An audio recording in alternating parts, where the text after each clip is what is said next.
What's happening, everybody? Welcome back to the channel and welcome back to another WNBA video. We have ourselves a two-game slate to dive into for tonight, Tuesday, September 2nd. So we're going to break down and analyze those games. We're going to talk about which way that I'm leaning as far as the points on the spread, and we'll also go over a player prop that I found in those games that I like. And when it's all said and done, make sure you check down there into that pinned comment. You find a link down there that's going to send you over to the Guy Boston Sports website. That's where you're going to find all of my final plays for these games listed for free.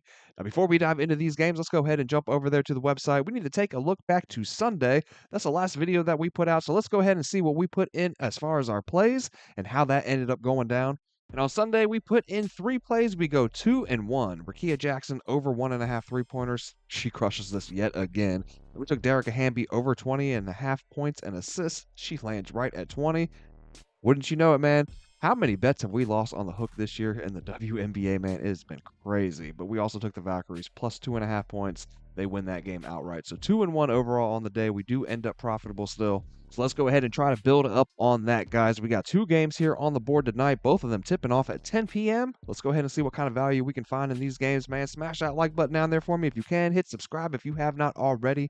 Let's go ahead and jump into the mix, man. We got the New York Liberty taking on the Golden State Valkyries. Liberty are 6.5 point favorites, total sitting at 156.5.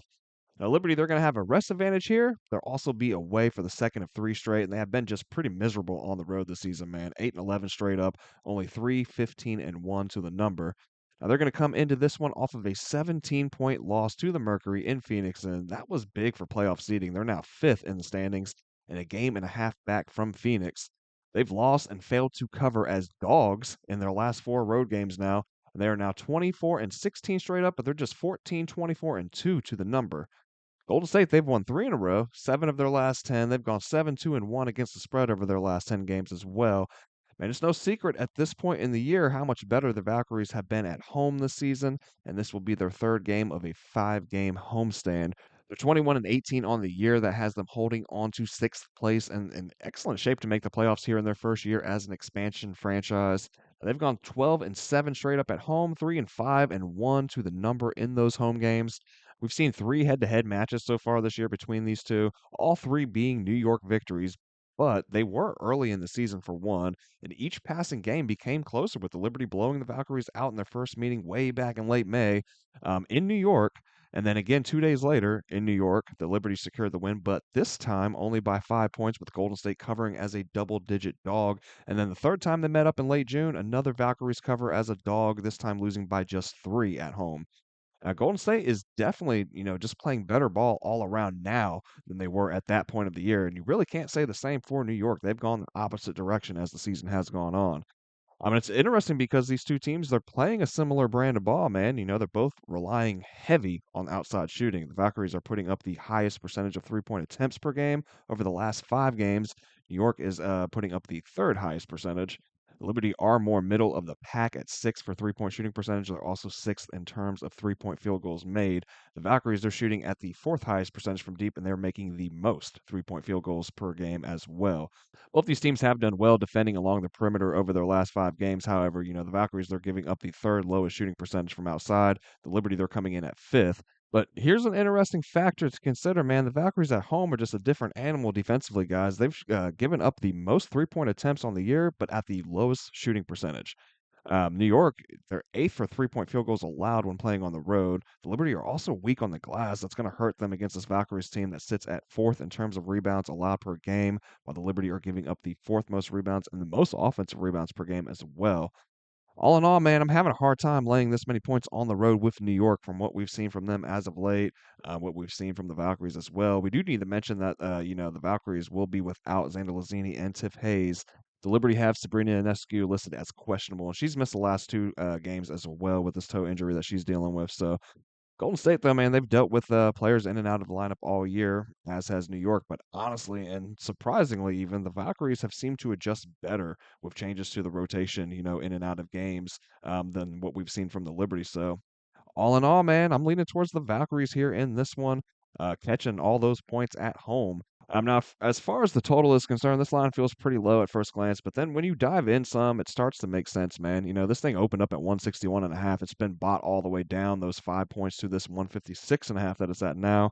They played to 3 under so far this year in their head-to-head meetings, but none of those 3 saw a line under 163.5. So as a matter of fact, man, these 2 have actually went up and over this specific line, this 156.5, in all 3 of the games that they played. New York has hit to the under in 4 straight. They only went over in 2 of their last 14 games.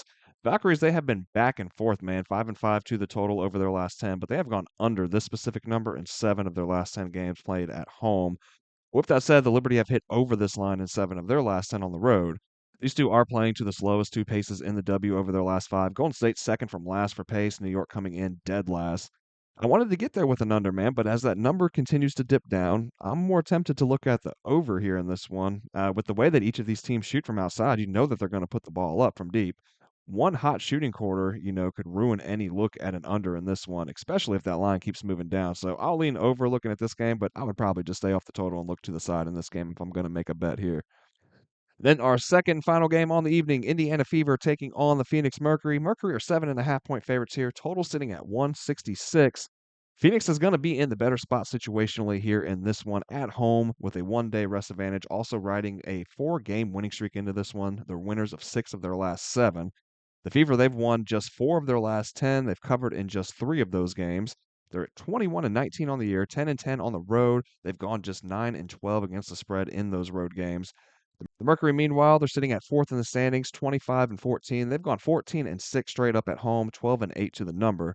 It's going to be the third head-to-head for these 2 this year. They've split so far, with the Fever taking the first match in a high-scoring thriller, 107-101. That was back in late July in Indiana. The Mercury took the rematch in Phoenix just under a month ago in early August. They did that one pretty convincingly, man, 95-60. And it's hard to see this one playing out much differently than that second game. The Mercury are just 8th for offensive rating over their last 5 games, while the Fever come in at 6th. But defensively, Phoenix is sitting up at 3rd, while the Fever are 4th worst in the W. With all the injuries, man, Indiana has looked more inside offensively as well. They sit at 3rd for points scored from the paint over their last 5, but the Mercury, they're giving up the 4th fewest such points. Indiana's done well on the glass also, man, pulling in the 3rd most offensive rebounds. They're scoring the most second chance points. Mercury are pretty stout here as well defensively. They're giving up the 5th fewest offensive rebounds, the fewest second chance points.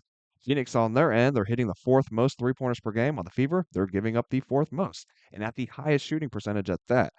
The Mercury, man, in general, they're just a tough out at home. They've won 7 of their last 10 in Phoenix outright, and those 3 losses, it was twice to the Dream and once to the Aces. Obviously, 2 teams that, very good teams, right? They sit directly above Phoenix in the standings. So I just don't think Indiana is going to put up the same type of resistance that we saw from those 2 squads, right? And we see the Mercury get the win at home, get the cover. I'm not surprised if Phoenix takes this one by double digits personally. So definitely leaning towards the Phoenix way here. Looking at the total, 5 straight have hit to the under looking at the Mercury, 2 in a row for the Fever. Indiana's just 7th for pace in the last 5 games. Phoenix just 10th. Now, I do think that Phoenix is going to be able to get some points up in this one, but I'm just not sure that I feel the same way about the Fever here. So I think that they're going to struggle, man, against this Mercury defense in this game here on the road. So I'd be leaning towards an under looking at this one. Let's go ahead and jump over to Outlier as well. I do have one player prop in this game that I like. I'm going to be looking at Alyssa Thomas of the Mercury. Her points and rebounds over 23.5. That's sitting at minus 120 over there at DraftKings. Pretty good price on this one. On the year, she's averaging 24.71 points plus rebounds, hitting at a 53% rate, 18 out of the 34 games she's played. But if we push it back, let's look at her in just her last 5, hitting at a really consistent rate, 80%, averaging 24.8 points plus rebounds in those games as well. In the last 10, that number does go up a little bit, sitting at 25.4, hitting at a 70% rate. Now look at her head to head. We have seen this, these last 2 games this year, she has gone up and over the mark. These are the games with the Mercury. Obviously anything prior to that was with the Sun in a slightly different role. But I mean, Alyssa Thomas is Alyssa Thomas, right?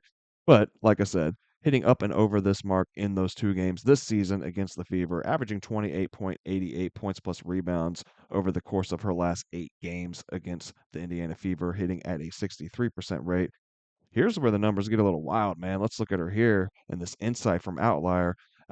She has exceeded this mark in 5 straight games when playing against a bottom 5 defense for rebounds allowed. You look over here, Indiana sitting at last in terms of rebounds allowed, also sitting at 9th in terms of points allowed. So we definitely like that look for this play here. But averaging 34.2 points and rebounds a game when playing against these teams sitting in the bottom 5 for defense for rebounds allowed, right? Those are the last 5 times that she has played these squads.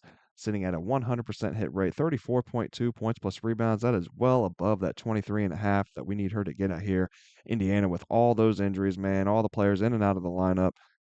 Yeah, I'll be looking at that one here. Alyssa Thomas for points and rebounds over 23.5, sitting at minus 120 over there at DraftKings. That is going to wrap it up for the video today, guys. Hope you guys enjoyed the content today. Hope you found it helpful and useful. And if you did, please don't forget to smash that like button on your way out. Hit subscribe if you have not already. And that is going to wrap it up, man. Hope you guys all have a great night tonight. Hope you guys all cash out. See you back tomorrow for the next one.